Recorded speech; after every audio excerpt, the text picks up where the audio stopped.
Dov Zakheim was a member of the Project for the New American Century, or PNAC, the neocon think tank suspected of masterminding the 9/11 attacks. In a document called Rebuilding America's Defenses, Strategy, Forces, and Resources for a New Century, published by the American Enterprises Project for a New American Century, a systems planning corporation international executive, Dov Zakheim called for some catastrophic and catalyzing event, like a new Pearl Harbor, being necessary to foster the frame of mind needed for the American public to support a war in the Middle East that would politically and culturally reshape the region. A respected and established voice in the intelligence community, his views were eagerly accepted. And Dov went from his position at Systems Planning Corporation to become the Comptroller of the Pentagon in May of 2001. Perhaps not so coincidentally, it was an SPC subsidiary, Tridata Corporation, that oversaw the investigation after the terrorist attacks on the World Trade Center in 1993. SPC, according to their official website, specializes in many areas of defense technology production and manufacture, including a system developed by their radar physics group called the Flight Termination System, or FTS. This is a system used to destroy target drones, craft that would be fired on by test aircraft or weaponry, in the event of malfunctions or misses. This highly sophisticated wargame technology allows the control of several drones from a remote location on varying frequencies and has a range of several hundred miles. This technology can be used on many different types of aircraft, including large passenger jets. According to the SPC website, a recent customer at that time was Eglin Air Force Base, located in Florida. Eglin is very near another Air Force base in Florida, MacDill Air Force Base, where Dov Zakheim contracted to send at least 32 Boeing 767 aircraft as part of the Boeing-Pentagon tanker lease agreement. As the events of September 11, 2001 occurred, little was mentioned about these strange coincidences and the possible motives and proximity of Dov Zakheim and his group. Since there was little physical evidence remaining after the events, investigators were only left with photographic and anecdotal evidence. This is a photograph of the Flight Termination System module from their site.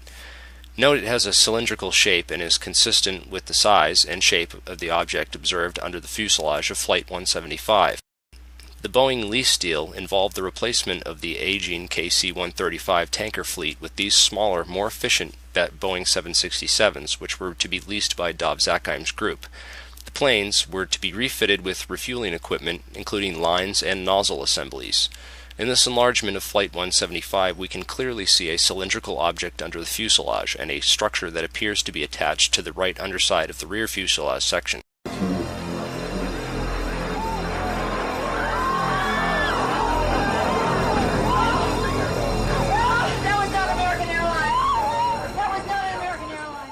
When seen in comparison, it is obvious that the plane approaching the Trade Center has both these structures, the FTS module, and the mid-air refueling equipment, as configured on the modified Boeing 767 tankers. Of particular interest is the long tube-like anomalous structure under the rear fuselage area of 175. This structure runs along the right rear bottom of the plane. The equipment attached to the underside of the plane which hit the World Trade Center is identical in every single way to the Boeing 767s issued by Dov Zakheim. Whoa, whoa, whoa. Bring it back. The video you're watching now came from Loose Change First Edition. Did you catch that? It appears to show the FTS pod self-destructing just before impact.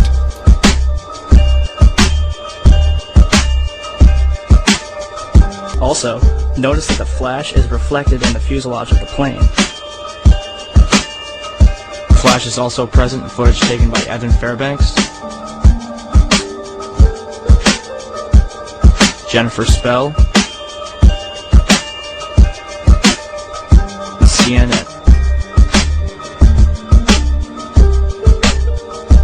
Al-Qaeda certainly couldn't have added this equipment at Logan International Airport. And even if they did, the flight crew would have noticed it. So where did this plane come from? Another interesting piece of 9/11 evidence is the last 12 seconds of UA-175. Since every amateur videographer in New York City had their cameras pointed up at the burning Tower 1, the second plane strike was filmed from nearly every conceivable angle. Expert analysis of this plane leads to some startling revelations. First, there is the expertly controlled flight characteristics of this plane. During its last 20 seconds of flight, UA-175 made a single corrective maneuver so perfectly timed and executed that it could not possibly have been piloted by human hands.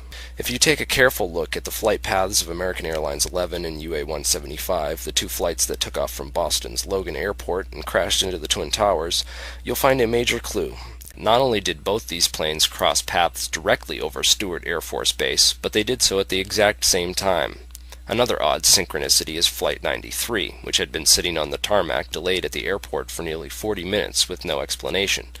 Originally scheduled to take off at 8:01 a.m., it was delayed until the moment that Flight AA-11 crashed into the North Tower at 8:43 a.m. Another interesting piece of evidence that ties Stewart Air Force Base to the center of this 9/11 conspiracy is the white mystery planes spotted over Washington and the Pentagon. Through careful investigation, we've been able to map out the flight paths of these two ominous aircraft, which have been identified as E-4Bs, a type of aircraft that the military uses as mobile command posts. What concerns me is that both of these aircraft took off from and landed at Stewart Air Force Base. Being the comptroller for the Pentagon, you have to kind of wonder what Dov Zakheim was doing on 9/11. And what his connections were to the $2.3 trillion that were missing from the Pentagon the day before 9/11. It's interesting, and I think it should be investigated. And finally, the most important anomaly in the body of evidence for planes used on 9/11 is the passenger list of Flight 77, and the names of some of these people aboard who had top-secret clearances and worked on Pentagon projects, possibly ones that were connected to the technologies that were used on 9/11. Thanks for watching. Please help us investigate these areas further.